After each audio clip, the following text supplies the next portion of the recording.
gentlemen, what the world has been waiting for, what the world needs now, the one, the only, amazing, original, Johnny Blaze.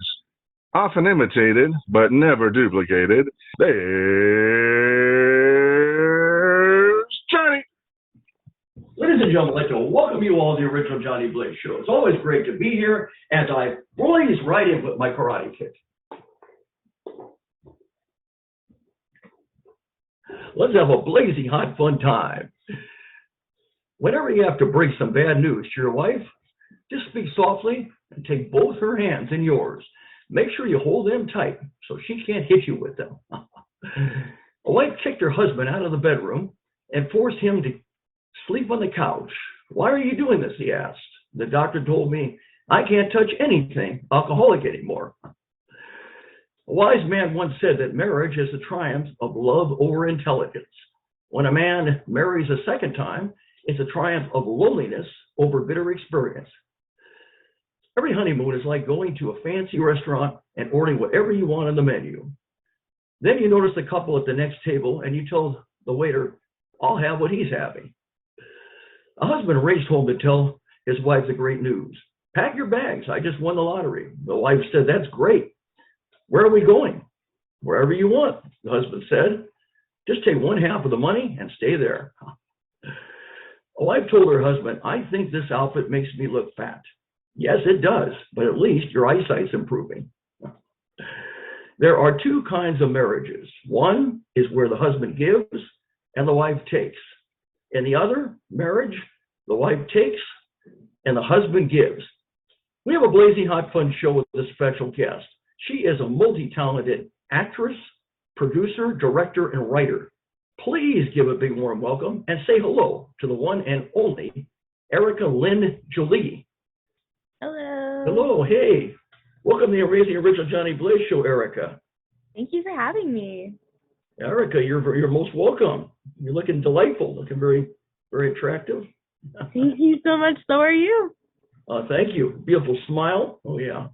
Nice looking hair. Yeah. Anyway, ERIKA, everybody has their own unique and exciting story.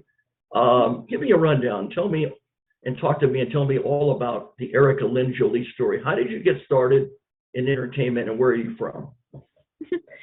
Okay, well, that's a really great question. So basically, it all started for me. I think I was actually watching the Star Wars prequels, and I was like, I just really want to be an actor. This was, I think, when I was 12 or so. Star Wars prequels, wanted to be an actor. And then I just remember I was telling my parents, and they were like, no, you are absolutely not going to do that. You're going to go to college and do this and this and this, and you're just never going to do it. But of course, me being me, I am such a stubborn person, and I really have this thing for just when people tell me no, going and proving them wrong. So little 12-year-old me just went up on a bunch of casting websites with like a screenshot of my middle school portrait as my headshot and all my dance and theater credits on my resume kind of thing, and submitted for a bunch of casting calls. But I wasn't really getting the kind of roles that I wanted, and not as many as I wanted. So that's kind of when I jumped into the filmmaking side of things. I started writing, producing, directing, and starring in my own work. The first thing I did was this web series based on the Percy Jackson books. It was 15 episodes. We put it up on YouTube. It actually got pretty popular for a decent amount of time, surprisingly. I don't know how I managed to do that, but we did. It was basically just a bunch of 14-year-olds setting up the camera, and then we just did our thing in front of it. But that's kind of how I fell in love with the whole filmmaking process. And since then, I've just been experimenting with everything. I'm still heavily involved in acting, but I'm also heavily involved in directing and writing and producing as well. So I'm just involved in everything. And that's wonderful. Would you say that you're self-taught, or did you get any training? Did you go to school and get any kind of training in acting, producing, directing, and writing? Yeah, I would say I am mostly self-taught. I have taken some acting classes. I'm actually in a method acting class right now, which is probably my favorite acting class that I've ever taken. I've just been learning so much and having so much fun with it. But yeah, and then as far as filmmaking goes, I'm actually taking film classes right now. And yeah, so I'm definitely taking classes now for both acting and the filmmaking side of things, but up until more recently, I've largely been self-taught. That's really something. That's really wonderful. What kind of acting do you prefer? Are you interested in, is it like drama, or is it comedy, or is it science fiction, or you Yeah. know, great movie? So, oh, of course. So, I'm usually drawn to these really, really heavy dramatic roles. I honestly couldn't tell you why, because I consider myself to be a pretty like happy, easygoing person, but I always just find myself most attracted to these like really, really dark, intense, heavy roles and like psychological thrillers and dramas and like horror movies and everything. So that's what I've been mostly doing, to be honest. But more recently, I've also been trying to like expand into other genres. So I'm working on like a musical comedy right now as well, which I'm super excited about and it's super fun. But I would say I've definitely mostly done dramas up until now. Right. There's some other films too. I mean, besides the Percy series, what you had, what is it, Psycho? There was a Psycho film. There was Lady of the Night, the Psycho film. I think there was Yes. Xoxo, Acceptance. There's so many. Yes. Yep. There are definitely a lot. The Psycho Killer film was this. It was also, I would say, definitely within the horror genre. It was more of a music video that I shot with a couple of my classmates, which was a super great experience. And then Acceptance, I shot actually during quarantine. It was kind of my attempt to do something creative with COVID considerations. So I was like, okay, I really want to do something related to film or I'm literally going to go insane. So how can I do that? So I wrote a script with one actor and figured out how to shoot it, and it was all shot outside and everything. And it was actually recently going out to festivals, and we picked up a couple of awards, so yay. And then, yeah, that's kind of where we are with that one.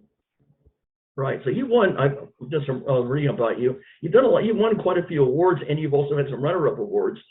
Tell me about the awards that you won, the film festival that you've entered, and you've been very successful from what I've read. Thank you so much. Yeah, so I hadn't really taken many of my projects into film festivals until my two projects that were most recently released, the Haven project in 2020 and Acceptance in this summer, 2021. So I took both of them to film festivals. The Haven Project festivals were mostly online since that was really in the height of COVID and everything was online at that point. But so we picked up a couple of awards from the online version of film festivals, and then Acceptance, we actually did get to go to an in-person festival. It was the Brightside Film Festival in New Jersey, which was such a great experience. It was the first in-person festival I'd ever been to. It was really great to actually meet people and watch everyone else's great films. And we picked up a couple of awards there as well. What are some of these films like the Haven Project and the Acceptance? What are they about exactly? Can you tell me about them? Yeah, of course. So the Haven Project is about this girl named Natalie who I actually played in the film. And it's kind of like a sci-fi dark drama kind of thing, hybrid. But basically she lives in this society called Haven where everything that you do in high school is judged, literally everything. So your grades, the way you present yourself, who you're friends with, all the activities you're in, you physically get a score in each of those categories. And if you're not in the top 20% the scores at the end of your senior year, you are just like kicked out of Haven. So it's kind of about her dealing with all of those pressures and trying to like change yourself, fit into the box of what Haven decides is like the perfect citizen kind of thing. And yeah, so that was the Haven project. And then Acceptance was the other film that went to the Brightside Film Festival. I shot that in summer 2020. That was kind of my COVID project creation thing. It's about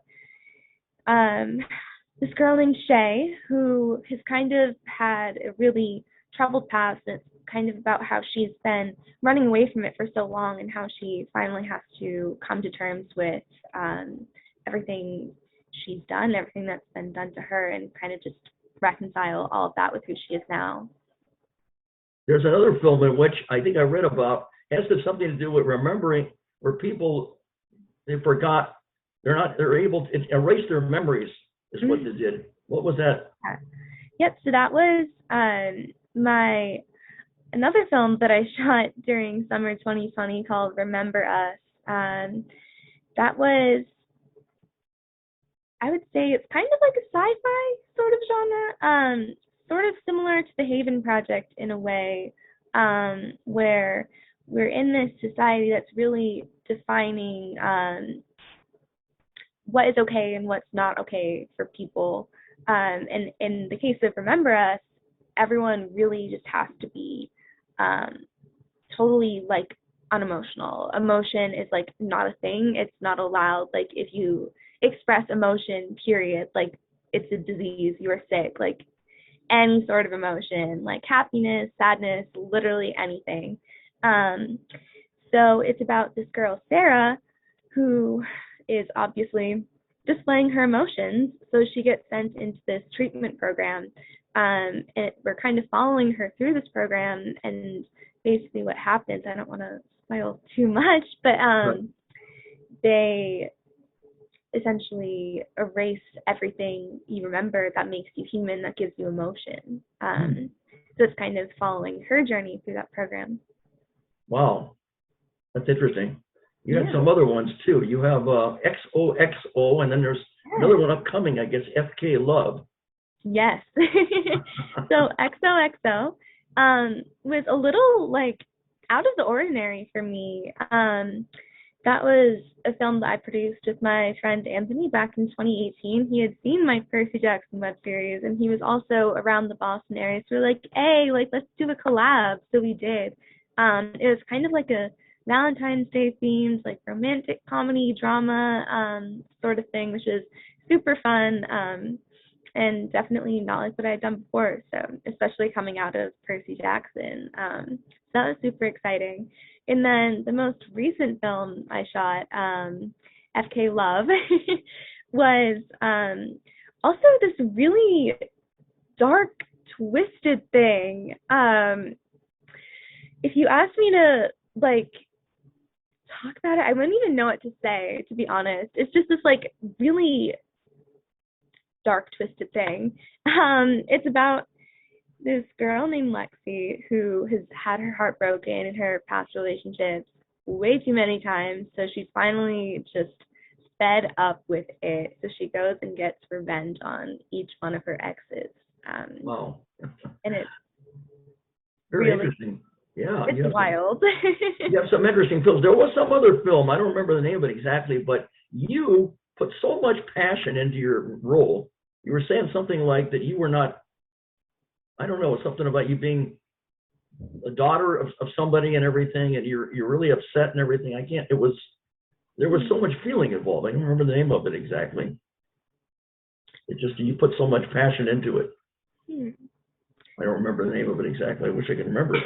There's so many. No worries. There's the secrets that we hide. That's another one. Oh, The Secrets We Hide. Yes. And Psycho Killer. I don't know what. So The Secrets We Hide was this series that I shot this past summer. It was actually made for TikTok, which was really interesting because I'd never seen any directors do anything for TikTok before, but it was super cool. And And it was definitely the biggest set I've ever been on as an actor so far, which is super exciting. But it was, I actually played a smaller part in this one. I was the lead, Bia's best friend Demi, and the film basically follows our friend group as we're trying to solve the mystery behind our friend Mitchell's almost death. So that's the secrets we hide. Wow, interesting. Very interesting. Yeah, you have so many. How are you able to get into these roles now? I mean, you have to, in acting, I mean, you have to actually act like the role. How are you able to get yourself into it and prepare for these roles? Yeah, so remember your lines and get into it. You know, do you have any special techniques? Yeah, I do. So as far as line memorization goes, my absolute favorite technique is something my acting coach taught me, the red letter technique. Basically, you go through each of your lines, and the first word you write in the margin, like the first letter of each word you write in the margin in a red pen. So if your line is like, the cat crossed the road, you'd write in the margin in red pen like TCCTR. And then you kind of just read your lines over and over, then try to do it just looking at the red letters, and then you have them memorized after that. So that is like magic for me. And then as far as getting into my role, it really, really depends on the role. For something heavier like The Haven Project or Fuck Love, it really takes time, and I guess just like sitting by myself for a minute, listening to music, or just like really imagining myself, putting myself in that situation, until I really can't tell the difference between me and my character anymore, which is like a really crazy experience to have, honestly, but I think it's super cool, and really interesting as well to kind of like escape being me for a second and go do that. And then, yes, that's what I would say. I just need to take a minute to prep and really just focus on forgetting myself for a hot second, and yeah. So you're in another world, is what you're taking on, that character. Exactly. Right. That's fantastic. I mean, you forget about your own anything else in your life, and you're wrapped up with what you're doing. Exactly. That's what it takes to focus on that. That's great. Do you have any favorite now films of the past and present, or any also actors or actresses that you look up to, or anybody that motivates and inspires you? Oh yes, of course I do. Favorite movies is a really tough question. I have literally a whole list of like 50 to 100 movies that I whip out whenever people ask me for movie recommendations. I would say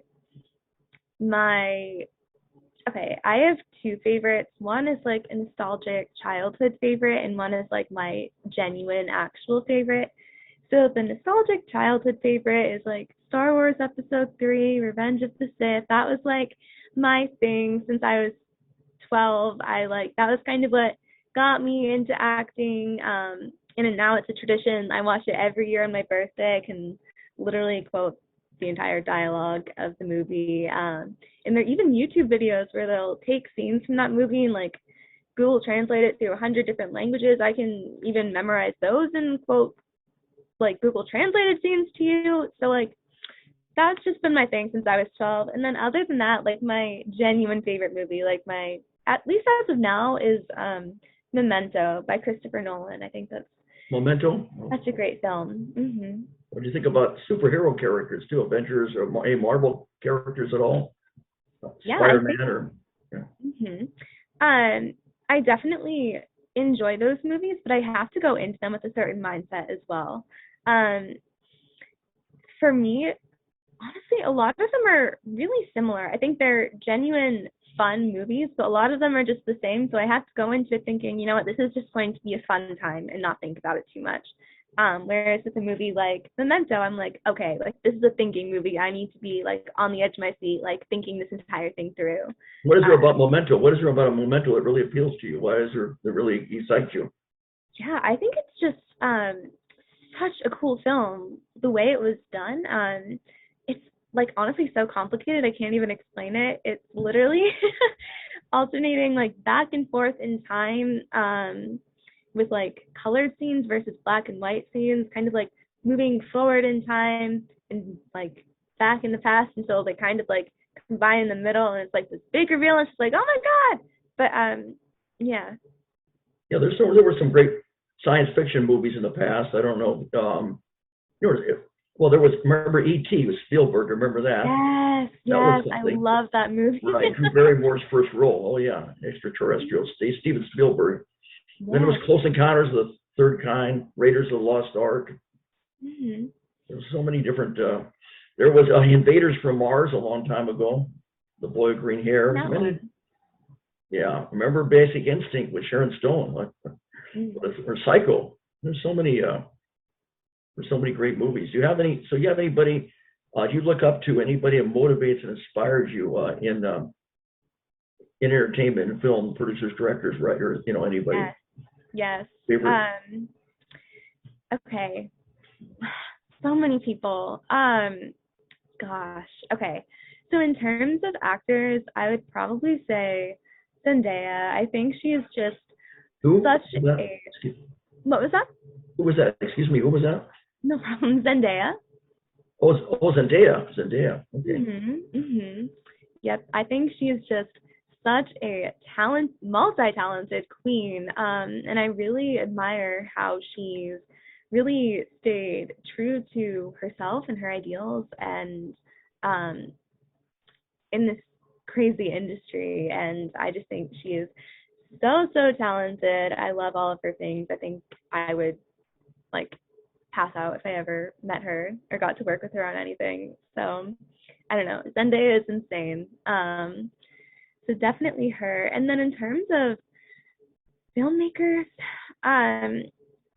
Christopher Nolan for sure. As a director, I really love his like style and the way all of his films are so fresh and new, and there's just something really interesting about how mind bending it is. Like, I don't know how someone could ever come up with the ideas that he does, but I think it's just so impressive and so entertaining to watch. And then also George Lucas with like Star Wars and Indiana Jones and everything. Like, that man just has such a creative mind. Like, I want that. I don't know. Like, I think it would be amazing if I could ever make something even half as original and fresh and new as Star Wars. So. Well, that's something to aspire to. Yeah, Star Wars is great. And George Lucas. Oh yeah, what a genius director. There's so many people. Yeah.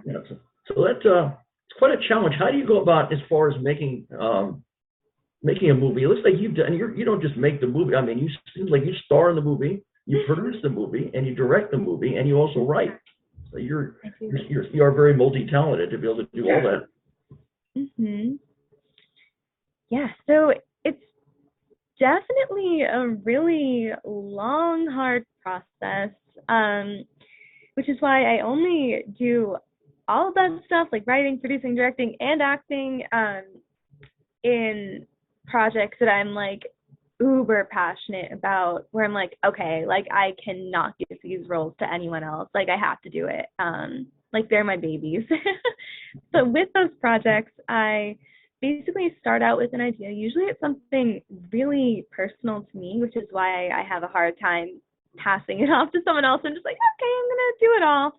But it's usually something really personal to me. I usually start out with like a basic concept of what I want to do. Like with Fuck Love, I was just having a really like rough moment where I was like, I'm just not feeling the love right now. So I am going to write this film that's really like a wild, crazy expression of what I'm going through right now, and just make it like totally dark and twisted, and just like get all of my like anger out that way. So I guess it was kind of just honestly a way of getting my anger out. But yeah, so once I have like an idea, I kind of like take it, write an outline, write my script. And then from there, it really depends on the project and when I want to get it done. Usually I'll start like casting and finding crew to bring on board. And then based on that, I'll get dates on the calendar for the shoot. And then we'll go through the actual production process, depending on the length of the script, usually about like 2 to 4 days for my short films in the past, sometimes more, usually never less. And then, yeah, and then from there, it's just editing and bringing it to festivals and YouTube. Wow, that's quite a process. Yeah. How do you motivate how do you motivate people under you to get this whole everything done just on time, and also how are you able to, let's say you want to keep something on budget and everything with the special effects are involved and everything, how are you able to keep it on budget, and how are you able to motivate your actors and actresses to be on time and to come through on the project? And yeah, so to be totally honest, most of the stuff in the past that I've done has been relatively low budget. My most recent project, Suck Love, was definitely on a higher budget than my other films in the past, so I had more freedom and flexibility there. But in the past, it's definitely been difficult working with such a low budget. But luckily, there are just so many other people, from actors to crew, who are just so passionate about what they do that they really just want to help out of their own like pure passion. Like they genuinely just want to do it because it just like fulfills them creatively, even if they're not getting paid their full rate, or even if they have to work slightly harder than usual, they do it because they're passionate about the story, they're passionate about just working and doing their thing. So I would say that's the major factor. It's just finding people who are so genuinely passionate about what they do, and also who I collaborate with well. I think that's really important. With both cast and crew, I always meet with people multiple times before I hire them to make sure that we get along, to make sure we have like personalities that kind of like jive together, so that, and there's no like awkward power dynamic either, and that they listen to me and I listen to them, and we can kind of all feed off each other. That's kind of how I work as a director. I'm not really an overbearing, like, you do this, you do that, like, I'm your boss kind of person. Like, I'm not like that at all. I do make the final call on things, and everyone knows that and respects that, but my favorite part about the whole industry is just all the collaboration that goes into it, and I really value all of the ideas from the actors I work with and from the crew that I work with, and I've learned so much from them, especially since I'm relatively new to this and I'm young, and I've gotten so lucky to work with people who have more experience in these areas than I do, but still collaborated with me and let me make those final calls on things while I was learning from them and they were learning from me. And that's something that I think was really special with my relationship working with these people. Well, you do have a nice personality about yourself, Erika. You really do. A beautiful, warm, friendly smile and a nice personality. It looks like to me the people would have an easy time getting along with you. Thank you. I appreciate that. You know, I can see that with that smile and everything. And you love what you're doing. It's not so, sure, you want to make money and get recognized, but I think it's also about, from what you're telling me about your passion, doing something that you truly love. It's not, you're not forcing yourself, or anyone is not forcing themselves to do it. It's something that they truly, they get it. They love it. They just get into it. Mm-hmm. Exactly. Yeah. Right. I can see, when I'm watching your reels, how you're, it's a real difficult role, but you're putting yourself into it, and you're feeling the role that you're doing. But it still takes not only a special talent to act, but even to tell me the difference between, if you're producing and directing, what's involved in, being a director and producer. What are some of your responsibilities and qualities and responsibilities and qualities it takes to be a really great producer and director? Yeah. So I would say um, being a great director is something that I'm still working on. I think you can never really stop learning how to be a better director. Like, I feel like every project I do, I'm better as a director than I was on my last project because I always like to keep a really open mind to learning from other people, even actors. Sometimes they'll come to it with their own ideas, and I'll come into it with my own ideas and interpretation of the script that I wrote, and they'll come into it with their ideas and their own interpretation. And we'll just chat about it. I'm like, oh, I didn't even think about that before, but that's a really, really cool idea that we'll then go and actually use in the film. So I think my best quality as a director is how I listen to other people and try to like really collaborate so everyone feels heard. But yeah, so I would say that's definitely my strongest quality. Always learning, always listening, but also always bringing my own fresh ideas to the table and having this vision of what I want and when I want it and how I want to do it, I think is also super important. Like, I think it's really important to take ideas from other people, but not take too many ideas to the point where your vision is just getting totally lost in this huge like mush of everyone's input. You know, it's kind of a matter of taking the ideas that will work with your original vision and make it better, and kind of like leaving the ones that would just make things again like a mush of just. So you can learn. What you're saying, you don't know. You're not saying you know it all. You're open to listening and learning, and you can learn from other people. Other people learn from you. Exactly. And so you're coming across as down to earth. You're not coming across, well, I know this and I'm too good for you or whatever. You're not that way. You're very down to earth. I can tell that, Erika. Yeah, that's the goal. Thank you. Yeah. Erika Lynn. That's a pretty name. That is. Thank you. Very good.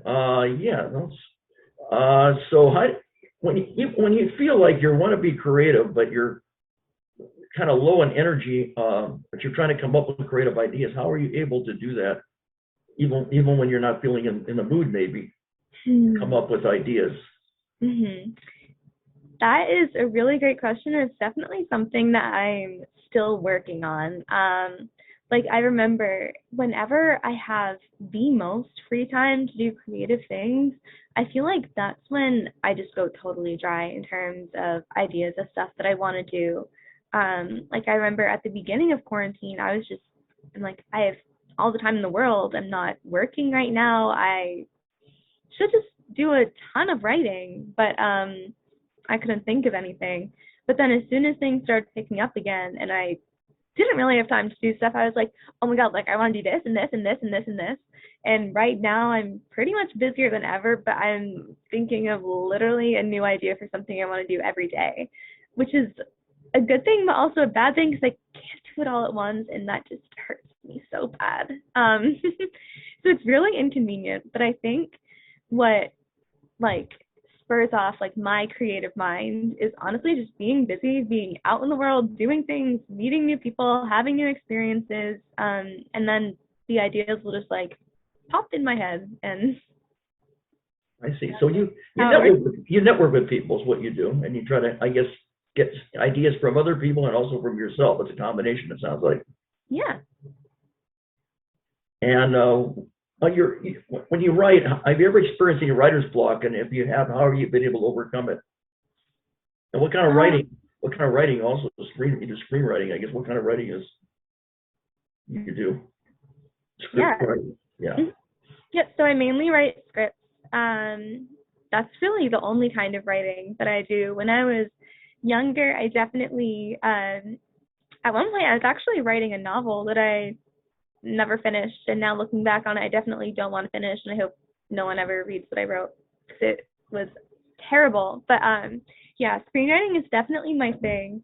And then in terms of when I get writer's block, it's just rough. I mean, sometimes I'll just sit there and try to push through it. Sometimes I'll listen to music. Sometimes I'll just like take a break, go for a run. and that'll help. But if it's like a really serious writer's block, like when I'm doing revisions on one of my scripts, like right now I'm actually working on draft 10 of my first feature film. And after draft 9, I got some feedback from one of my producers, and I was like, okay, like I love your ideas, I want to do this. But then I just got this huge writer's block, and I was like, okay, I really want to make these changes, but I just have no idea how. So I decided to put the script aside for a month, work on other things, totally try to forget about it, and then come back to it. So now I'm coming back to it with a fresh mind, and the ideas are all flowing. So sometimes taking an extended break is the best thing. It sounds like if you try to remember something, sometimes the harder you try to remember it, the more you can't. And then when you don't try so hard, you're not, you're trying, right? But you try so hard, all of a sudden it just pops into your head. Exactly. So it's the same concept, I think, what you're telling me. You take a break from it and relax, and then eventually some idea comes about, and you're able to start again. That makes sense. That makes a lot of sense. Yeah, if you try too hard, then of course, the chances are you're not going to be able to do it or remember it. But when you're not trying so hard, that's when it comes back. For sure. Well, that all makes sense, right? Well, you're very fortunate to be able to do what you want to do. What kind of work and jobs and other things did you do before you got into the entertainment business? Of acting, producing, directing, and writing. Yeah, so I've done a lot of different things. I've done like hostessing at restaurants, bussing tables at restaurants. I have worked at wedding venues and sandwich shops and lots of different things all over the place. And yeah, so those kinds of jobs have been like funding my passion projects. So that's what you got to do, usually things that you don't like to do to get what you want first. Yeah. I'll pay your dues. Yep. Except to be totally honest, I wouldn't say that I don't like those jobs. Like, no, you like them also. They've honestly been pretty fun. You like to being bussing tables or what? Being a waitress? You like those type of? Yeah, no, it was genuinely fun. Like when I was younger, I used to be obsessed with these. I'm not sure if you've ever heard of them, but there are these like games on your phone called like Cooking Fever or something like that, where you're just like this person and you own like a restaurant and there are like a bunch of people coming up and like ordering things from you. You just like have to tap and like cook a bunch of things for them all at once, and it's like this really crazy intense game. And whenever I was bored, I would always play that when I was younger. So like bussing tables or hostessing or making sandwiches, like that in real life. So it's kind of just a way to like pass time when I was bored, I guess. Well, you're a people person, so I can see you're not a shy, introverted person. You're an outgoing person, and you like people. So I can see how you'd be really good at these jobs, and of course, and what you're doing now. Acting and producing and directing and writing, which does take special talents. Not just anybody can do that. That's for sure. Wow, that's very interesting. That it is. Wow. Well, I'm trying to think. Yeah. Any other now? What's a typical day now? What's a typical day on the set when you're doing your acting and you're producing and directing? What is a typical day that you go through and experience? Absolutely insane. So since I'm doing literally everything, I am the first person on set, the last person to leave set. Sometimes I've worked the craziest hours imaginable. I don't know how I do it or how anyone does it really. I think at that point it's just pure adrenaline. But yeah, so I'm usually on set early in the morning, and then I'm kind of like there and ready to go, and the crew starts showing up. We set up our equipment about an hour before the cast comes, and then the cast arrives. I'll go over blocking with them, do a couple last-minute rehearsals, and then we'll shoot the scenes, transfer the equipment, set up lighting again, block everything, rehearse everything, shoot, and then it's kind of like that for the entire day, assuming everything runs smoothly, which from my experience is like a 50-50 chance. there's always like, especially if you're shooting outside, oh my goodness, they're like, shooting outside is really tough. I don't know why I do it for half of my films, but it always messes everything up. Like sometimes we've had to shoot in the rain, and like get all the equipment inside or like cover everyone with umbrellas, or shoot in the rain but like cover it with umbrellas, the equipment. And we were just not prepared for it to rain, but we found a way to work it out. Things like that happen. Sometimes you have equipment malfunction. Sometimes like things that you just totally can't predict happen. But Well, it's kind of like Murphy's Law. If anything go wrong, it can and it will.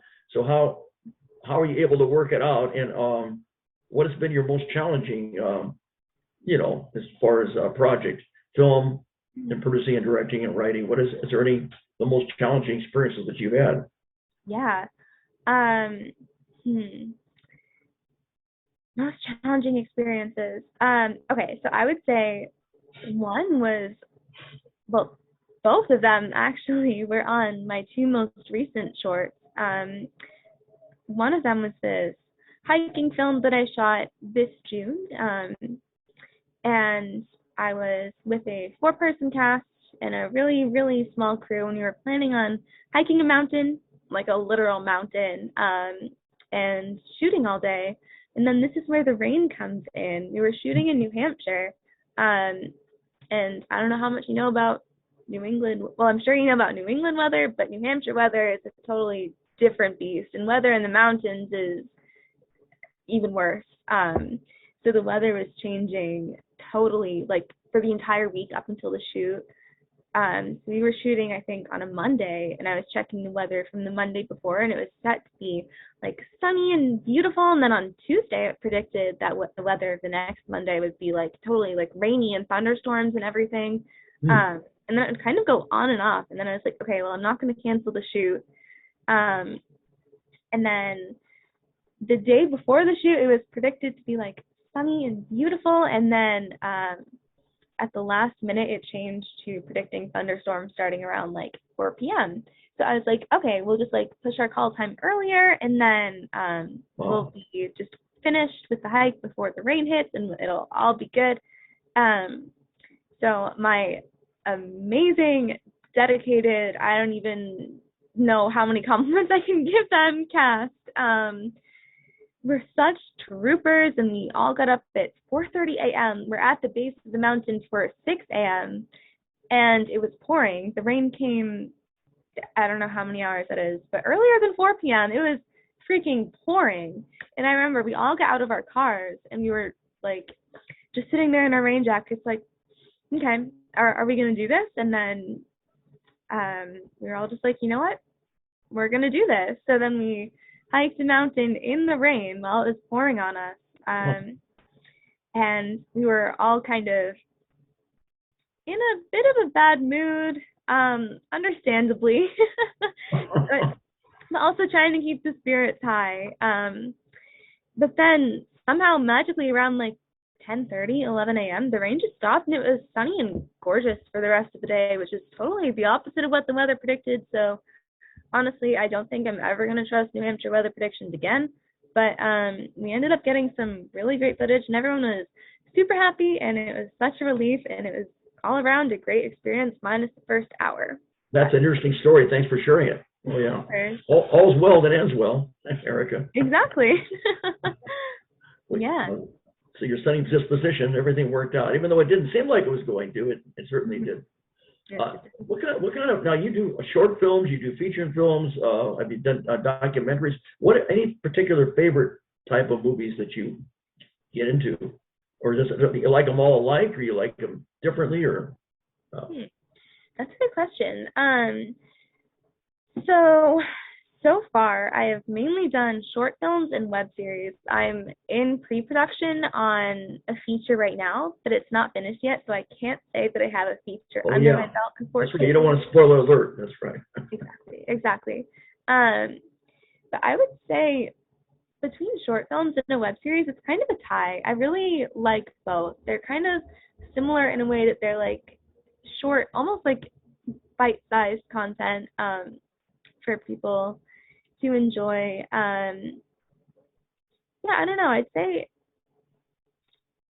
in general, I'm more drawn to short films over web series. 'Cause if you like think about it, short films are kind of like the mini version of feature films, and web series are kind of like the mini version of like a TV series. And I'm in general more drawn to film than TV.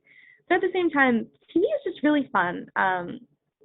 So it was really fun shooting my series earlier this summer, The Secrets We Hide, and then my Percy Jackson web series years ago. So yeah, I've had a lot of fun with web series, but I would say I'm mostly too short, and I'm trying to get going on my first feature, which is super exciting.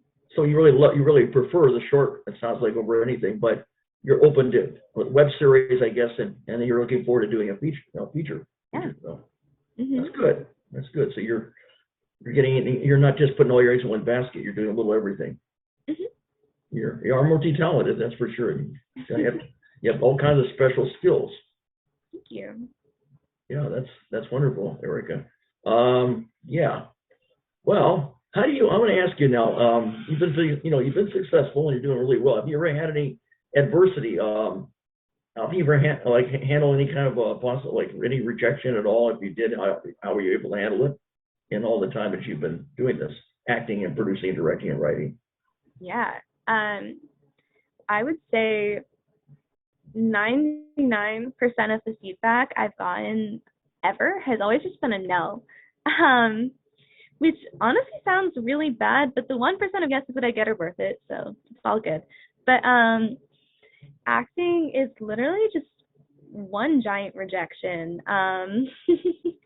Like sometimes I will submit for roles and I won't even get an audition. Sometimes I'll go to an audition and they love me and I'm like, oh my God, I think I'm actually going to get this. I love this project. I love the director. They seem to really like me. And then they'll just be like, sorry, no. And it just like breaks my heart every time. And then sometimes I'll go into an audition and I'm just not, I can tell the director isn't feeling it. And I'm like, oh my gosh, like this is so awkward, but I'm still going to give it my best shot anyway.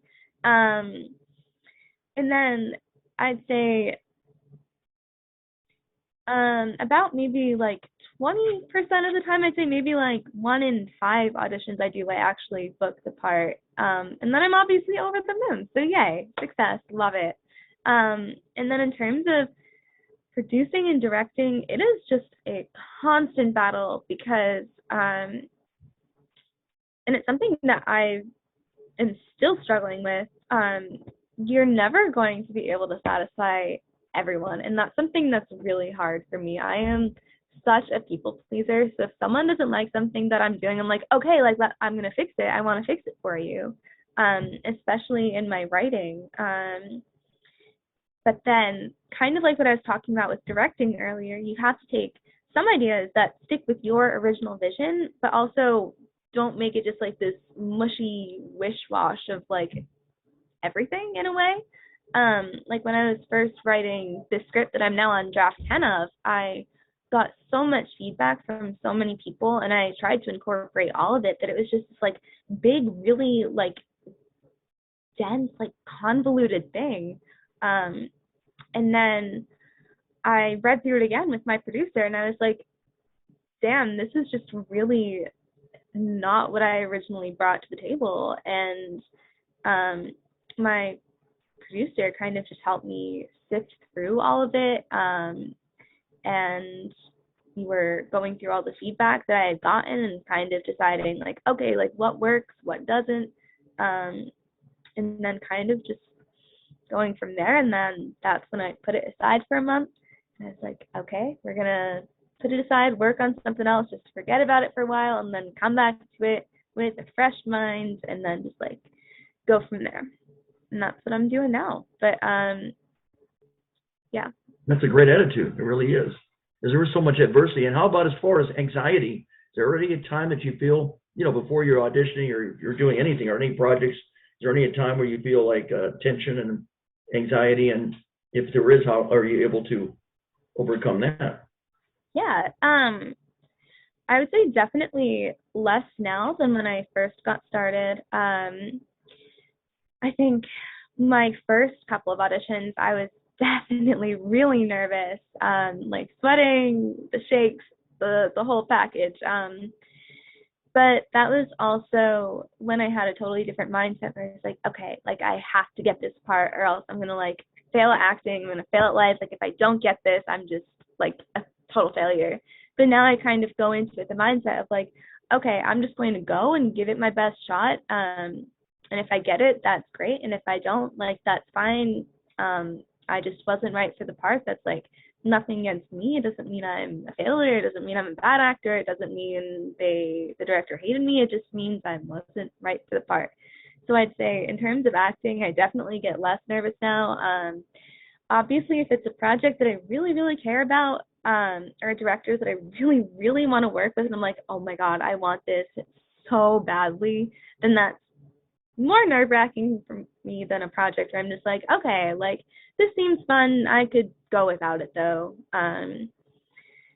Yeah, so I'd say acting has definitely gotten easier. But on set sometimes it's still hard because in some of my more recent projects, I've had to get really, really vulnerable in front of so many people on the cast and crew, which is kind of thinking about it like, okay, like damn, I have to just break down crying in front of all these people, and that's just so weird and nerve-wracking in a way. But that's kind of when I have to take it, put it aside, and be like, okay, Erika, like just forget about that and like do your thing, and really just like get into it. And once I'm into it, it's just easy and it feels like right in a way. But the first time I ever had to like break down on set like that, it was definitely nerve-wracking.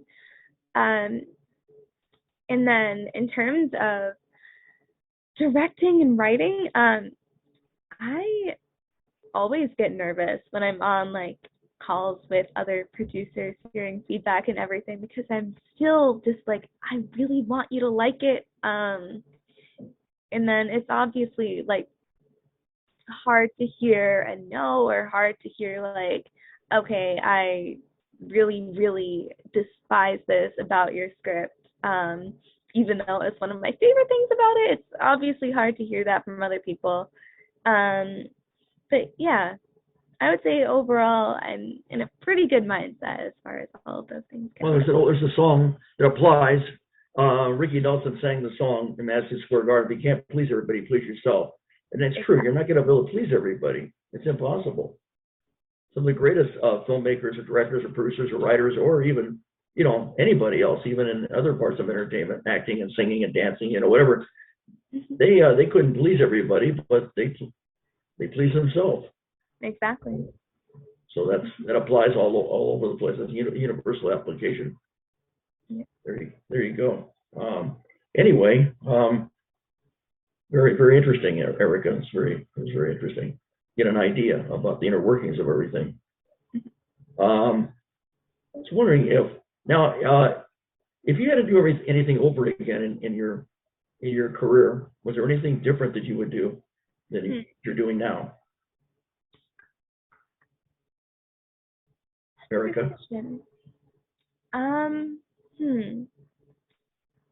I think the only thing I would do differently was just get started younger, especially with acting. It was definitely harder for me to build up my career in a way starting at age 12 when most people start when they're much, much younger and already have like professional materials and agents and reels and resumes and everything by the time they're 12. So then they're really like marketable working actors by the time they're 12, and I'm just like, damn, well, I'm just like starting out kind of thing. So I would just get started with acting earlier. But you would start acting earlier in acting. I see. Okay. Well, Erika, do you have any present projects that you're really in love with that you're presently really working on right now? Yep. So the project that I've been most recently working on, we wrapped production on it in August, but but we're in the post-production phase right now. Is Fuck Love. That's the short film we were talking about earlier, which is kind of like, again, this like really dark, twisted, angry little thing. And it's like totally different from anything I've ever done before. Like I said, I'm usually drawn to like more heavy drama-y things, but this is just totally like crazy. I don't even know what to say about it. It's just crazy and wild, and I don't know. But I am super excited to finish up with it. I'm super proud of how everything's coming out, and I'm really, really excited to see the final cut and get it out to the world soon. And then that hiking film that I was also talking about before, we are also finishing up post on that. Definitely farther along on that one than on Fuck Love, but we are almost done with that, and hopefully planning on getting it out next spring in 2022, which is also super duper exciting. What's the name? Are you allowed to say the name of the hiking movie at all, or anything about it, or is it? Yes, I am allowed to say it. The reason I'm not saying it is because I'm not 100% sure what the title is. As of right now, the title is Only You, and if you look it up online, everything says Only You. But I'm also not too happy with that title, so I'm trying to think of something else. But I'm also kind of doing that thing where I'm like taking a month off, trying not to think about a new title, and then just I'm gonna come back to it and be like, oh, like bam, new title, there we go.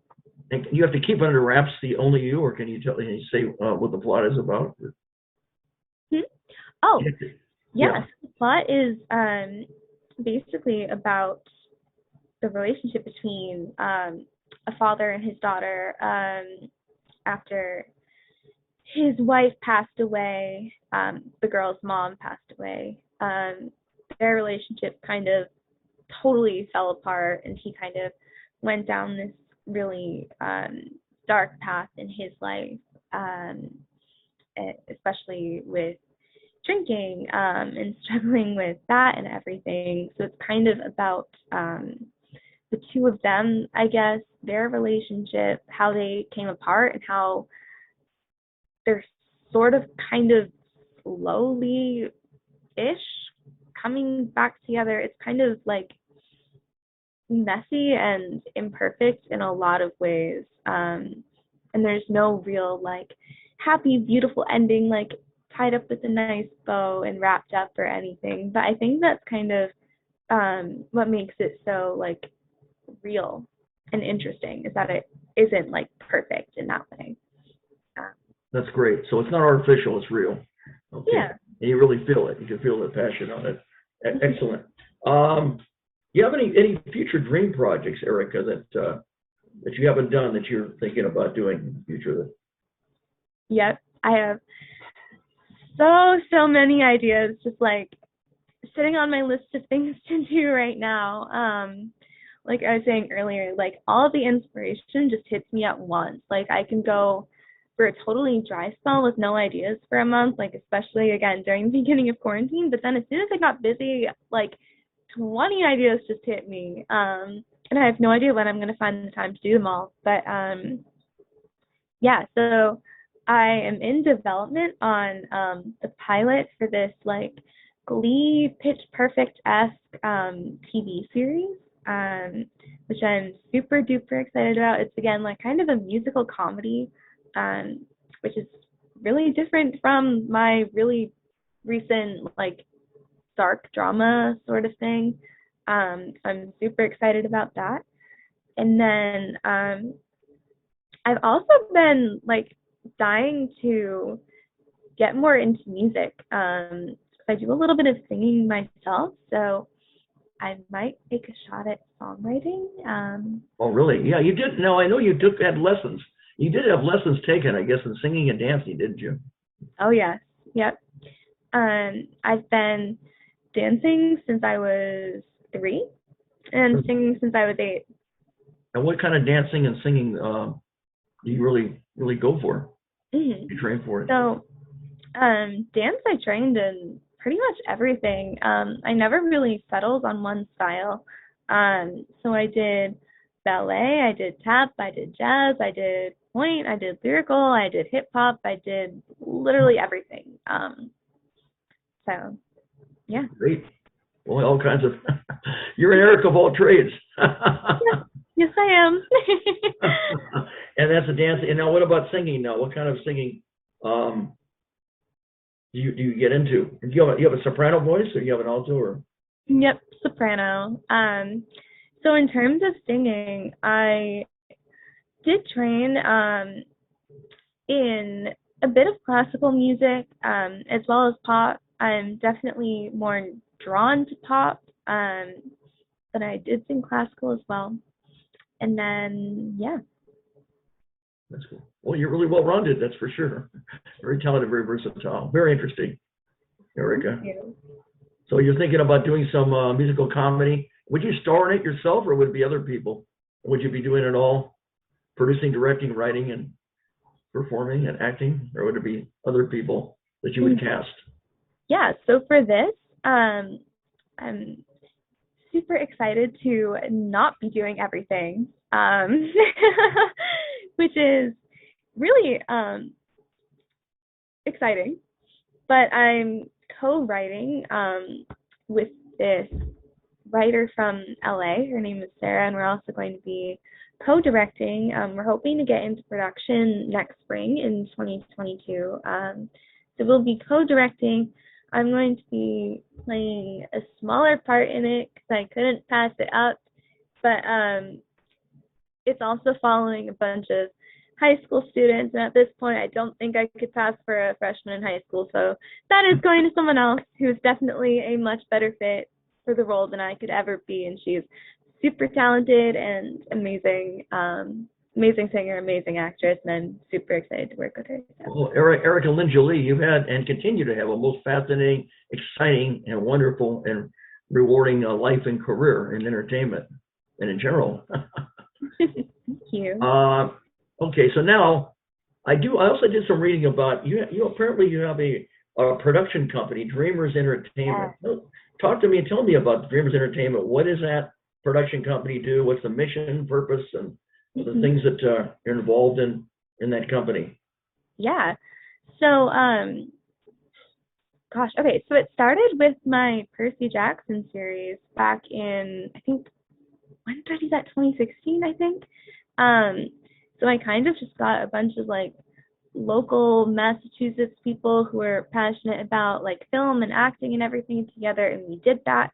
And then some of them stuck around and got really interested in the filmmaking side of things, and we kind of stayed together and worked on a bunch of projects moving forward in the future. Like the editor for Percy Jackson back in 2016, her name was Layla. She's absolutely amazing. Can't say enough about her. But we've been working together for years now, and we work together on almost every project. She's just amazing. And then that was also kind of how I met Anthony, who I worked with on Xoxo, and he hopped on for that project, and we also worked together on the Haven project. And then it's kind of just been me meeting a bunch of other local people, and sometimes they would come on board for one project with us, and sometimes they'd be like, you know, I really like you guys. Can I like join your company and join your like group of young people doing fun, creative things? They're like, yeah, like come on. So then that's kind of how we started growing. And then during quarantine, that's how I started meeting people like Sarah, who lived across the country in LA or just outside of Massachusetts, who were also interested in film and writing and everything, and had seen some of the things I did and liked it, and that's how we started working together. So our company is mainly centered in Mass, but we do have some people who are just across the country who work with us virtually. But yeah, so I'd say our main goal is really just to bring like young creatives together and really give them a voice in a way, because I feel like a lot of the time young people in film have a hard time finding that, or finding people permission to go and share their voices and share their stories. So this is kind of our way of like saying, okay, like you don't need to wait for permission. Go take that initiative yourself. We're going to do it together. We're going to do this thing. And we're just going to make something. That's kind of our main goal. So you basically people, like-minded people, I guess, that get together and get along well, have the same interests, that want to they want to be successful in the business of acting, producing, directing, writing. You get to be, and then you can classify them all as dreamers that want to be successful, right? Mm-hmm. Right. That's really great. And then what I read, it looks like to me you also have you do projects together. Tell me about the different projects that you do, and you also teach classes and do workshops. Talk to me about those. Yeah. So I am still taking acting classes myself all the time. You can never ever stop learning. But I've also been offering classes on the side, especially for young girls who are just getting started in the business, and kind of passing along everything that I've learned and doing workshops like that with them. And something I'm also doing is kind of one-on-one work with teenagers who want to make their own work, their own short films, but have no idea where to get started. So it's kind of like hand-holding people through the process of like idea to script to like every step of producing to actually making something on set and post-production, kind of just guiding them through that whole process. That's great. You're passing on your knowledge and experience to these people that want to get started is what you're doing. Yeah. And so it's a win-win situation. They love it. They have the same interest, the same passion, and they all want to become successful in this, in acting, producing, directing, and writing. So you have a complete network group that gets together and does it. Yep. What kind of projects now do you take on in this Dreamers Entertainment? What are the projects? Yeah, so the projects that we're working on right now, we just did Fuck Love and Only You, still not sure of the title. That was through Dreamers Entertainment. And then our musical comedy Pitch Perfect-esque series is also going to be through Dreamers Entertainment. So that's kind of what we have going on right now. And then everything else I'm doing is kind of outside that production company. Like sometimes I'll take on an acting project here or there. Sometimes I'll take on a directing project here or there. So a little bit of everything. You do probably features and shorts. Maybe you'll be doing eventually some documentaries. Maybe. Yeah. It's unlimited then what you can do. Yeah. You can all do and be successful when you all work together and do everything together. Exactly. Very good. That's excellent. That's something to be proud of, ERIKA. It really is. Thank you. So you're also working so hard to achieve the dream. I am. The dream of what everyone wants to do. Excellent. Now, if people want to find out more about you, how about they go about it? There's social media and different things. Can you tell me the different sites and different links? Yeah, of course. So,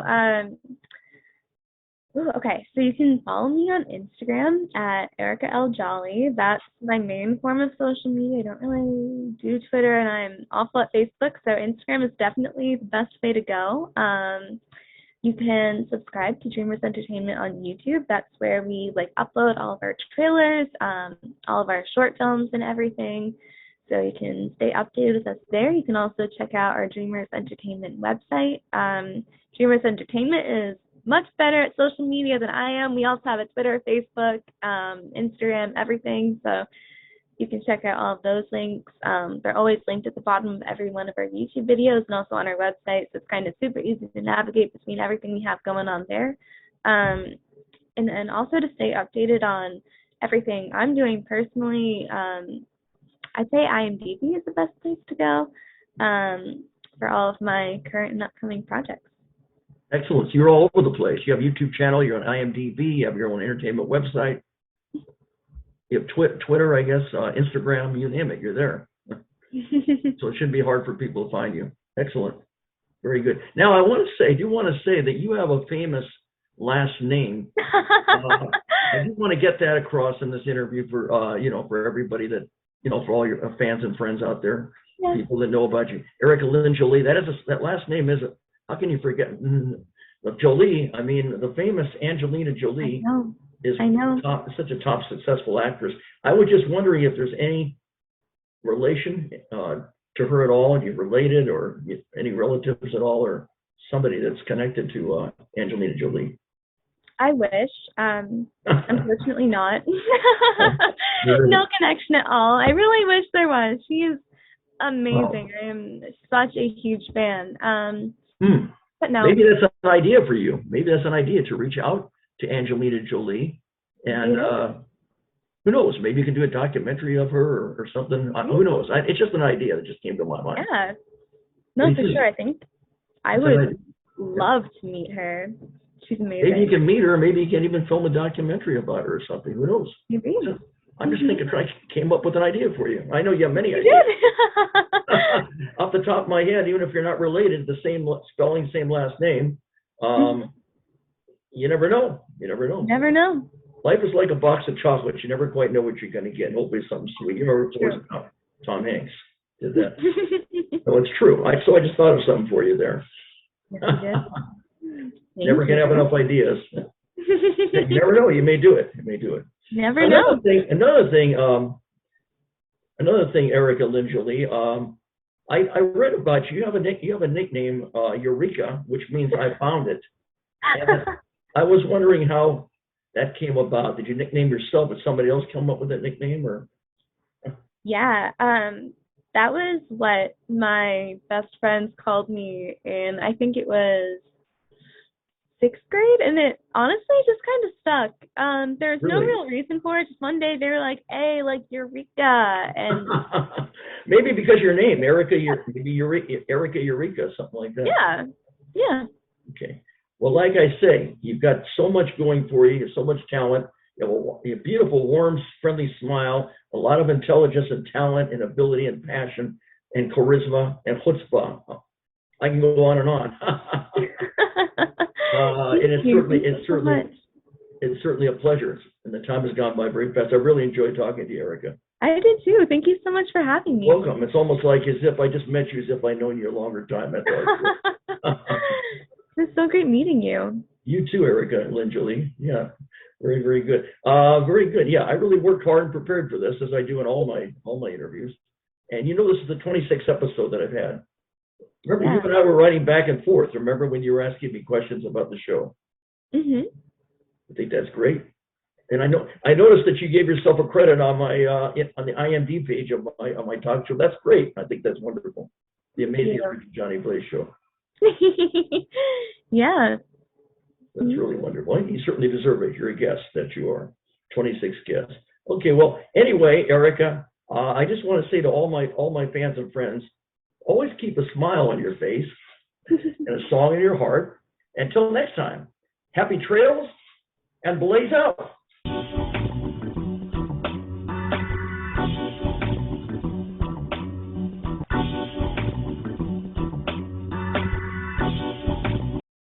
Ladies and gentlemen, if you would like to be a guest on an entertainment talk show, please send us an email at amazingjbshow@gmail.com. And remember, all of our guests receive a complimentary DVD of their appearance on the show. Be sure to subscribe to our YouTube channel. Every episode gets at least 2,000 to 3,000 views per episode.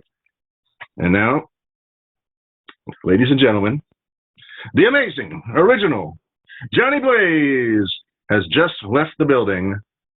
Good night, and God bless. Mwah. Thank you again.